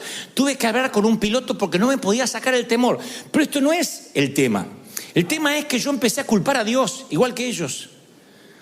Yo empecé a rechazar invitaciones, empecé a no ir a ningún lado diciendo: Dios me metió este temor para que yo no viaje. Él es sabio. Y a veces, ¿quién me culpas a mí? Miedoso, yo no te metí ningún temor. Empecé a rechazar invitaciones, empecé a no querer ir a ninguna parte. Me llené de miedo. El enemigo dijo: si a este le pongo un temor de volar, no va a producir ningún impacto en ninguna parte. Él sabía cómo inmovilizarme. Estaba así de que me pase lo que la dama que se encerró 12 años en su departamento en Buenos Aires, donde el enemigo te mete un temor. Digan que el Espíritu Santo después, yo dije: Señor, me tienes que liberar de esto. Un día me liberé, hasta el punto que hoy el avión se mueve, la gente reza, se empieza a poner los paracaídas y yo duermo. De verdad, yo duermo y veo que la señora se pone el paracaídas, no se va a tirar. Yo duermo. Me dio una paz el Señor. Pero recuerdo cómo el enemigo se quiso meter. Hay momentos que el enemigo se quiere meter con cualquier bobería para que tú no sueñes, para que tú no avances. Tal vez lo tuyo no sea miedo a volar, pero sea miedo a emprender un negocio, miedo a casarte, miedo a tener hijos, miedo a cambiarte de país, miedo a renunciar, miedo a dejar las redes. ¿Cuánta gente hay que se queda con lo peor? No conoce lo bueno porque dice: no, por lo menos esto es lo que tengo. Y ahí están, amarrados. No crecen, no avanzan, no pueden soñar. Hay gente que dice: ay, si pudiera. Y claro que puedes. Ay, es que si pudiera, es que yo ya no tengo edad. Ya estoy en los 30, te dice. Increíble. Hay gente que envejece cuando decide envejecer. Hay gente que le falta un bastón aunque tenga 25 años. Hay que darle un bastón y y orar por su próstata, aunque tenga 25 años. Porque uno envejece cuando decide envejecer, cuando deja de soñar, cuando deja de pensar, cuando deja de avanzar, cuando el temor se le mete y termina siendo un paranoico o un hipocondríaco. E Israel tenía miedo y la culpa resulta que murmuraban en contra de Dios. El temor no solo te distorsiona e ignora los propósitos divinos, sino que es contaminante, es tóxico, desalienta a los que te rodean. Yo he visto que el que tiene temor, el temor extiende sus tentáculos. El que tiene temor hace que toda la familia tenga temor. El desaliento, el temor siempre es contagioso, es un principio devastador. Noten que 10 de los 12 hombres que espiaron la tierra prometida infectaron a toda una nación. A veces venimos con un temor que arrastramos desde chicos. Un temor que nuestras mamás, en su afán de cuidarnos, nos metían las semillitas de temor. Hagan memoria. Cuando yo empecé a ser adolescente y empecé a salir, mamá decía, cuídate, mira que ponen drogas en la Coca-Cola, y no te das cuenta y apareces drogado. Así que yo andaba con la lengua como lagartija, no tomaba nada porque decía, te puede meter droga. No, cuídate porque no te das cuenta y brum, te drogan. Y después, mamá, después me tomo un taxi. No, porque los taxistas están arreglados con una clínica y te desmayan y te sacan los órganos. Hay gente que se despertó en una bañera con hielo sin riñones. Así que yo subí agarrándome los riñones. Digo, lléveme hasta... Te agarra miedo. Y ese miedo empieza a crecer a donde tú dices, no puedo andar. Yo conozco gente de acá que vive en Estados Unidos, pero que son de México, de Colombia, de El Salvador, de Guatemala, de Argentina. Quizás no, mi país es muy peligroso, ya no puedo volver. Cuando yo voy de visita, yo no sé, tengo que andar con seguridad. Y sí, están bravos los países, pero yo les cuento una experiencia que conté en el primer servicio. Fui a Argentina esta semana, entre otras cosas fui a ver a mi papá. Entonces un amigo me dice, no andes tomándote taxi, que te cobren una fortuna. Yo te pongo un chofer que trabaja para mí. Le digo, no, ese es un tipo que no habla, te va a llevar con una camioneta para todas partes. Le digo, mira que tengo que ir a varios lugares, tengo algunas entrevistas. Sí, él te lleva. Yo lo que no tenía ganas de bajar del avión de 14 horas de vuelo y ponerme a hablar con alguien. Entonces me dice, no, él es mudo, ciego y sordo, como Shakira. Y así maneja. Y llega el tipo, un grandote, así, un monstruo, era sentado. Y entonces empezamos a andar. Le digo, vamos a Billinghurst, a mi barrio natal. Digo, ¿conoce? Sí, por supuesto. Entonces me lleva a Billinghurst, que es el barrio no ha cambiado, las paredes están peor que antes, los barrios, esos barrios que están detenidos en el tiempo, ¿no? Así que fui al barrio y de pronto salimos del barrio, todavía estamos allí antes de agarrar la ruta. Y dice, se nos está pegando a alguien. Atrás venía un auto, se nos está pegando a alguien. Tranquilo, agarra un arma.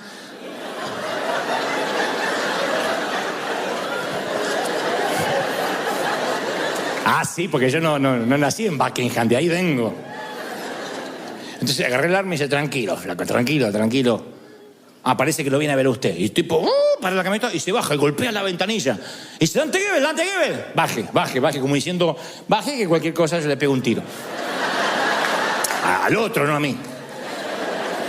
Entonces, y había un muchacho que estaba todo con su ropa así de mecánico, no sé qué, me dice, Dante, te vi acá en el barrio, por eso empecé a seguir tu auto. No te acordás de mí, no estás el negro, soy el negro, decía.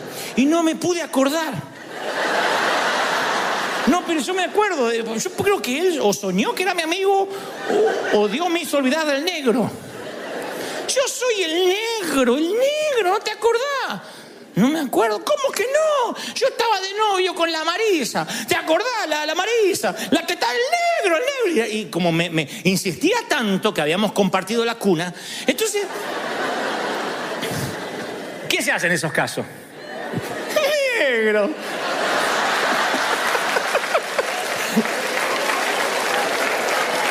Estás igual. Y se puso feliz, porque si le decía no te conozco, se suicidaba ahí. Negro, ¿qué haces? Y todo por allá, porque eso no falla, todos tienen un por allá. Y tu gente, porque por más que sea solitario, gente tiene. Y tu gente, che, ¿tú cómo es? Mi hermana. ¿Es tu hermana? Entonces me completaba la frase y así mantuvimos una charla. Yo digo, cualquier cosa, está armado el otro y lo mata al negro. Subo, y claro, estaba armado porque el chofer era un comisario de la policía. Había sido comisario ahí en mi barrio. Ahora es un policía retirado y tiene portación de armas, ¿no es cierto? Entonces me decía, no, es que aquí yo sé que su seguridad es muy importante y si veía que se ponía la cosa fea, me decía. Dice, ¿conoce al caballero? Eran amigos de la infancia y no tengo la menor idea quién es. Sé que es el negro.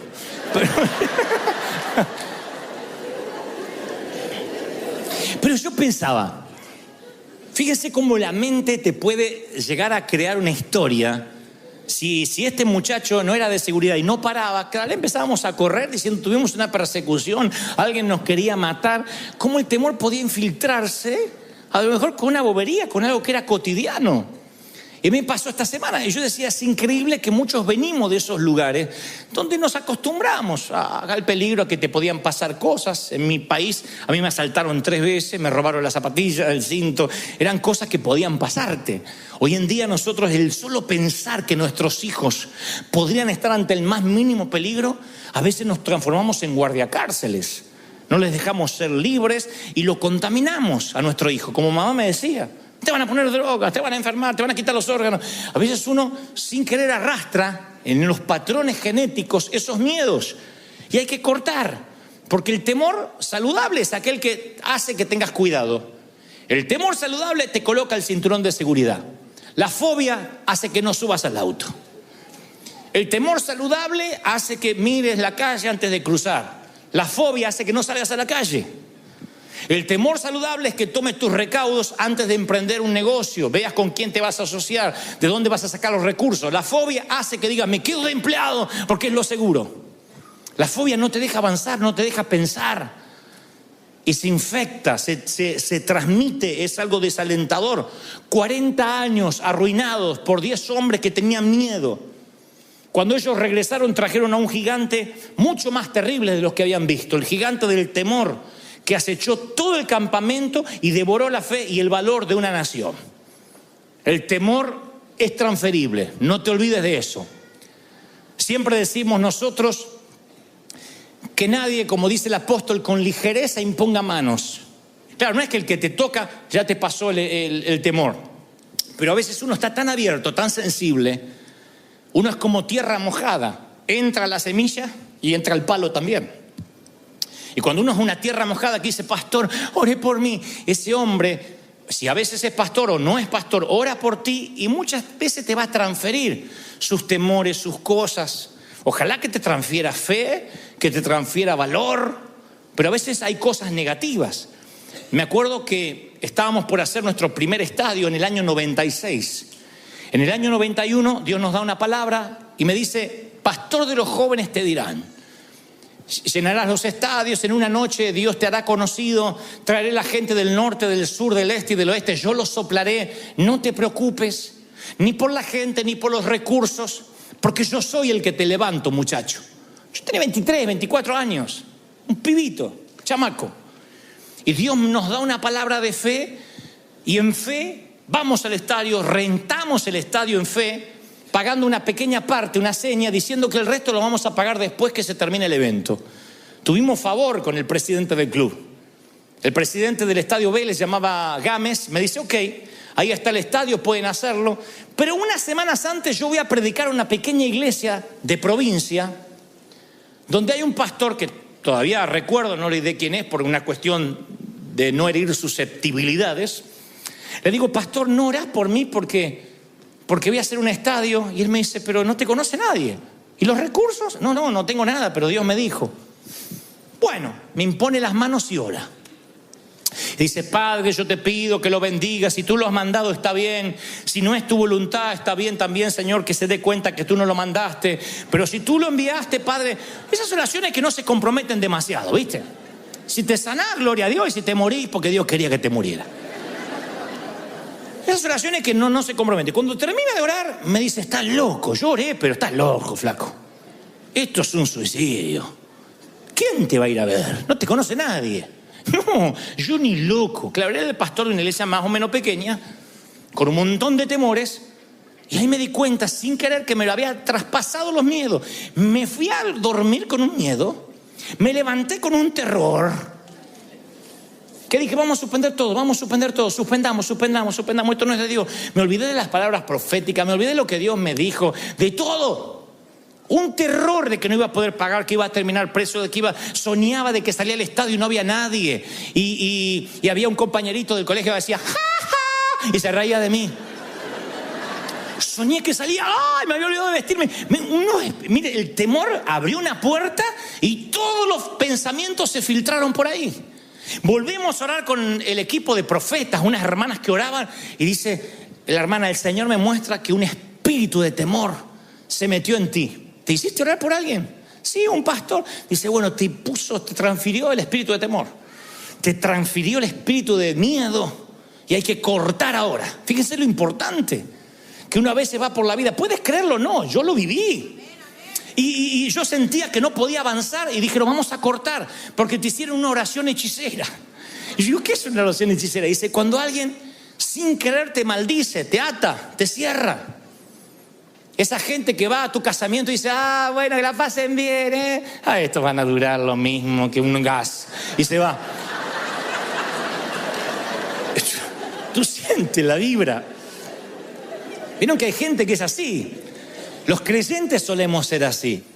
Te estás casando y yo te digo, espera, no te metan los cuernos, vamos a esperar.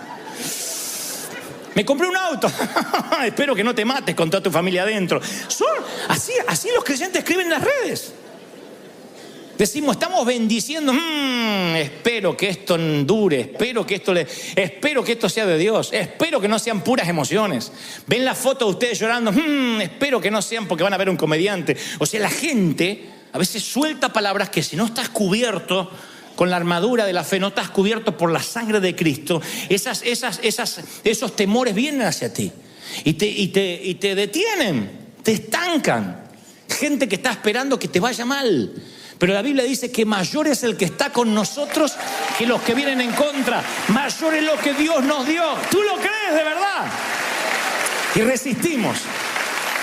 Entonces cuando quiere venir el temor se va. Y yo hasta el día de hoy me cuido de quien me ora. Y a veces para no ser grosero alguien me dice, déjamonos orar por ti. Yo digo, Señor, me cubro con tu sangre ahora. Y ni lo escucho.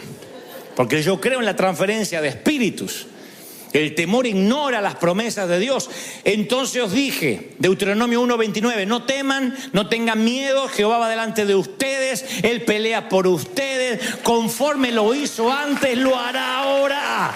Él está delante, Él está detrás, Él estuvo en la columna de nube y en la columna de fuego, volverá a estar. ¿Tú lo crees? ¡Aleluya! La Biblia nos dice que Él los había llevado, literalmente dice, yo los llevé como un padre a sus hijos, como trae el hombre a su hijo por todo el desierto. Dios los trató como infantes al pueblo de Israel. Los alimentó, los sostuvo, los mimó, los apapachó. Ay, ¿tienen hambre los nenes? Ay, cae maná otra vez. Y caía el maná. Estamos hartos de maná, vengan las codornices. Dios los alimentó, los bendijo. Ahora tenían que pasar el examen. A veces vamos por los desiertos y los desiertos en la vida es para que creemos lazos con nuestro Padre. En los desiertos aprendes a hablar con Él, en los desiertos ganas intimidad. Y Dios quería que lo amaran por lo que Él es, no por lo que les daba. Así que el desierto fue una etapa donde era el tiempo en que ellos tenían que sacarse a Egipto de dentro. Salieron de Egipto en cuestión de horas, pero Egipto de dentro les tardó 40 años y a algunos no se les fue. De hecho, murieron ahí en el desierto. La esclavitud es tan fuerte en algunos, el miedo es tan fuerte que a veces tarda años en que empieces a confiar en las promesas de Dios. Y Dios le dice a Israel, así como yo estuve, yo voy a estar, yo no cambio. Le estaba diciendo, no mires lo que los faros delanteros de tu automóvil te muestran, que son los gigantes. Te doy permiso para que mires por el espejo retrovisor y veas cómo yo estuve, como nunca te he fallado, como estuve en el pasado, Tú tienes que mirar hacia atrás y Dios dice, y tienes que decir, si Dios nos trajo hasta aquí, nos va a llevar hasta el futuro. Pero sus ojos estaban congelados por lo que veían adelante y parecía que los gigantes aplastaban todo lo que Dios había hecho. Por eso yo te pregunto esta tarde, ¿de verdad que no hizo nada Dios en tu pasado? De modo que puedas decir cómo estuvo, va a seguir estando. ¿De verdad que todos tenemos la memoria tan frágil que podemos decir, a mí Dios nunca me libró de nada? ¿Cuántos están aquí y dicen, Dios me sacó de situaciones que pensé que no iba a salir? ¿Tienes ¿Tienes una historia para contar? ¿Sí? Que dice, Dios me sacó, Dios me libró. Contesto en el servicio anterior y no quiero pasar por alto. Yo me forjé como un hombre de fe de muy jovencito, pero no porque era un gran hombre de oración, de estar en las montañas con Dios, porque no teníamos recursos, era fe. No teníamos una iglesia para recurrir, empresarios, amigos, no teníamos nada. Entonces era fe. Nunca tuve un presupuesto en mi vida, porque ¿qué va a tener presupuesto si no tenía plata? Me decían, tienes que hacer un presupuesto. Cuando venga para pagar, Dios dará para pagar. Pero no teníamos entradas, salidas, nada. Llego a Estados Unidos y aquí me dicen, los anglos, para los cuales nosotros dependíamos, me dicen, aquí hay un presupuesto. No te puedes mover de este presupuesto. El presupuesto no alcanzaba ni para pagar los boletines que tienen en las manos. Y yo digo, ¿cómo vamos a predicar? ¿Cómo vamos a hacer tal cosa? No sé, el presupuesto. Aquí se maneja por planillas Excel. Lo que está dentro del presupuesto puede gastar. Sí, pero necesitamos más músicos. No está en el presupuesto. Entonces durante meses yo empecé a ajustarme el presupuesto. ¿Cuánto hay? ¿Cuánto puedo gastar? Y había poquito y yo decía, Señor, ¿qué pasó? Es como que Dios no pudo pasar la migra, como no lo dejaron venir para acá. Que Dios quedó de México para allá, Estados Unidos, Dios acá no operaba. Y un día el Señor me dice, yo soy el mismo Dios de ayer. Quiero que mires por el espejo retrovisor, que dejes de mirar los gigantes y mires de dónde te traje, cómo te formé, qué pasó en tu desierto. ¿Quién te sustentó? ¿Quién te mantuvo? ¿Cómo fue tu éxodo? Ahora te encontraste una curva en el camino y te morís de miedo. Entonces llamo a Argentina a un amigo que tengo allá y le digo, búscame en un lugar que habíamos dejado un depósito, cajas, mis periódicos, las revistas donde yo haya salido. Y habrá pensado, le agarró el espíritu de megalomanía, que querrá verse a sí mismo. Le dije, quiero que me traigas todos los recortes de periódicos, qué dijo la prensa, quiero que los traigas. Y cuando vengas aquí a Estados Unidos, me traiga los recortes. Me trajo un pilón así. Empecé a recortar y mandé a hacer cuadros. Dice el pastor de los jóvenes anoche, llenó el estadio, no se sabe dónde saca el dinero, pero ahí está. Todo. Toda nuestra oficina hay cuadros memoriales de lo que Dios hizo. El que va y no conoce mi corazón piensa, mirá, este se está mandando la parte de quién fue o qué hizo, pero es para mí. Cada vez que alguien me viene a decir, no hay plata, no tenemos, no hay, el Señor me dice, vuelve a mirar lo que yo hice. Como estuve contigo, yo voy a estar en tu futuro, voy a estar en tu presente, voy a seguir estando contigo. ¿Tú lo crees de verdad? Así que si yo fuera tú, pegaría versículos bíblicos en la alacena, en la nevera, versículos que te sostuvieron, pégatelos. Aunque tengas seminario bíblico, aunque seas doctor en divinidades, pégate versículos donde pase más tiempo junto al inodoro, ahí. Para que te recuerden cómo Dios te sostuvo. Recuérdate, si hay una radiografía o un diagnóstico médico que el médico te dijo, mire, me sorprende que usted no tiene nada, no lo tires, vuélvelo a sacar y dile, este mismo Dios lo volverá a hacer otra vez. Dios te va a respaldar, tú lo estás creciendo, te va a bendecir el Señor. Va a abrir puertas, sendas donde no la hay, caminos que parecía que estaban cerrados, porque el temor es un pecado. El temer es un pecado. Dios le dice, no quisiste subir, fuiste rebelde al mandato que yo te di. El temor es lisa y llanamente desobediencia. Cuando la palabra dice no temáis, es en el orden imperativo, es una orden, no temáis. ¿Cuántas veces Dios te tiene que decir no temas? El tener temor es vivir en pecado. Para Israel significó una generación perdida, sentenciados a vivir sin reposo, nómades de vagar sin hogar por el desierto. Hasta que el último murió, no entraron al hogar. Y yo sé que hay personas aquí que Dios les ha preparado regalos valiosos. increíbles. Tienen ahí están a punto de tomarlo, y sin embargo el Señor dice: te vas a vagabundear por el desierto o por el cementerio de los sueños rotos. Porque ¿qué pasa si tomo la decisión equivocada? ¿Qué pasa si no es el compañero para mí? ¿Qué pasa si me voy de misionero y extraño? ¿Qué pasa? Y los que se niegan a obedecer a Dios se condenan a vagabundear en el desierto de los sueños que nunca pudieron ser. Yo estoy convencido que el temor es una curva del camino, pero estoy convencido que los que no toman la curva dejan de avanzar. Y el Señor dice: cobrad ánimo, esforzaos, no teman. Yo voy contigo, no te dejaré, no te desampararé. ¿De quién temeré? Jehová es la fortaleza de mi vida. Jehová está conmigo, no temeré lo que me pueda hacer el hombre. ¿Están conmigo? No temas, dice el Señor.